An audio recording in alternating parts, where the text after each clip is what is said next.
here today with Rosie Revere, engineer.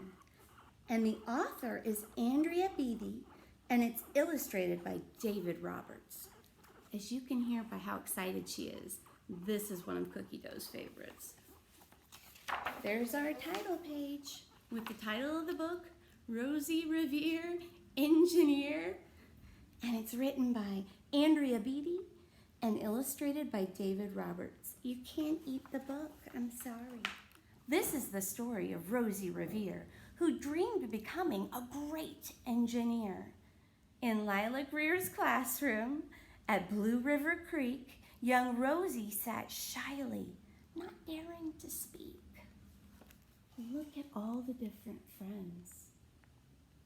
Which one do you think is Rosie? And why?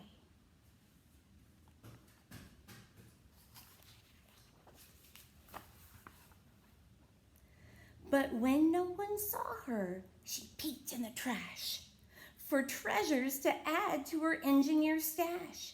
And late at night, Rosie rolled up her sleeves and built in her hideaway under the eaves. Ooh, looks like she's looking for beautiful stuff. Alone in her attic, the moon high above, dear Rosie made gadgets and gizmos she loved. And when she grew sleepy, she hid her machines far under the bed where they'd never be seen. When Rosie was young, she had not been so shy. She had worked with her hair swooping over one eye like this.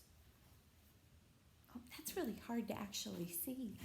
And made fine inventions for uncles and aunts, a hot dog dispenser and helium pants. The uncle she loved most was Zookeeper Fred. She made him a hat to keep snakes off his head. From parts of a fan and some cheddar cheese spray, which everyone knows keeps the pythons away. Does cheese keep pythons away? And when it was finished, young Rosie was proud, but Fred slapped his knee and chuckled out loud. He laughed till he wheezed and his eyes filled with tears, all to the horror of Rosie Revere, who stood there embarrassed, perplexed, and dismayed.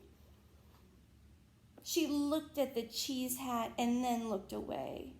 "I love it," hooted Fred. "Oh, truly I do." But Rosie Revere knew that could not be true. She stuck the cheese hat on the back of her shelf, and after that day kept her dreams to herself. And that's how it went until one autumn day, her oldest relation showed up for a stay. Her great-great-aunt Rose was a true dynamo who'd worked building airplanes a long time ago.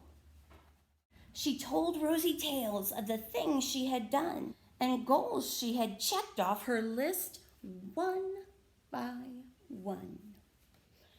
She gave a sad smile as she looked to the sky. "The only thrill left on my list is to fly.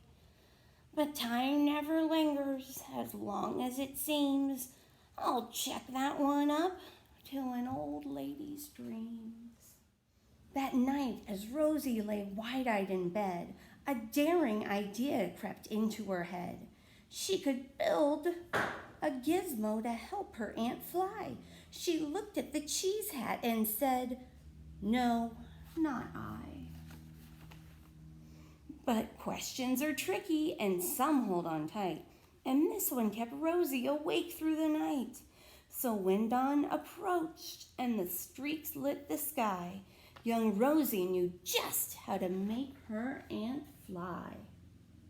She worked and she worked till the day was half gone.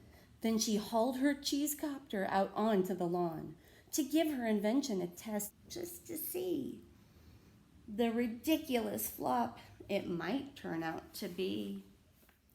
Strapped into the cockpit, she flipped on the switch. The Hello Cheese copter sputtered and twitched. It floated a moment and whirled round and round, and then froze for a heartbeat and crashed to the ground.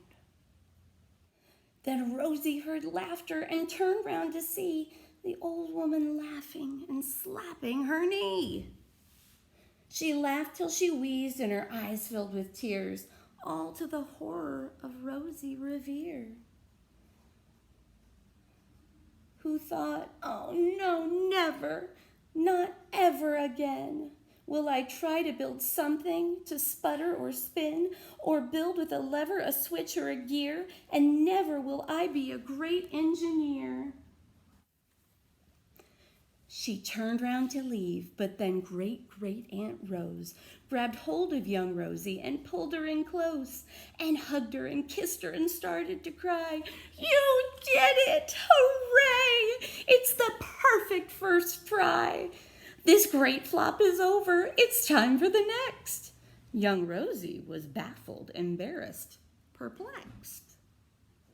"I failed," said dear Rosie. "It's just made of trash." "Didn't you see it? The cheese copter crashed." "Yes," said her great aunt, "it crashed, that is true. But first it did just what it needed to do. Before it crashed, Rosie, before that, it flew."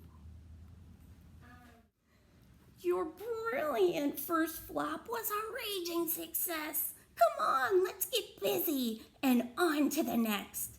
She handed a notebook to Rosie Revere, who smiled at her aunt as it all became clear.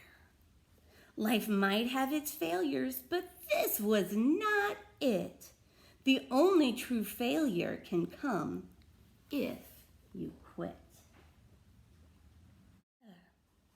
They worked till the sun sneaked away to its bed. Aunt Rose tied her headscarf around Rosie's head and sent her to sleep with a smile ear to ear to dream the bold dreams of a great engineer.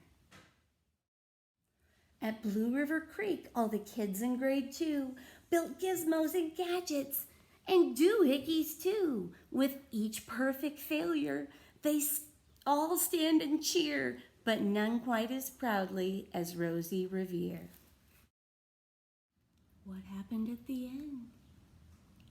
I wonder how many tries that took.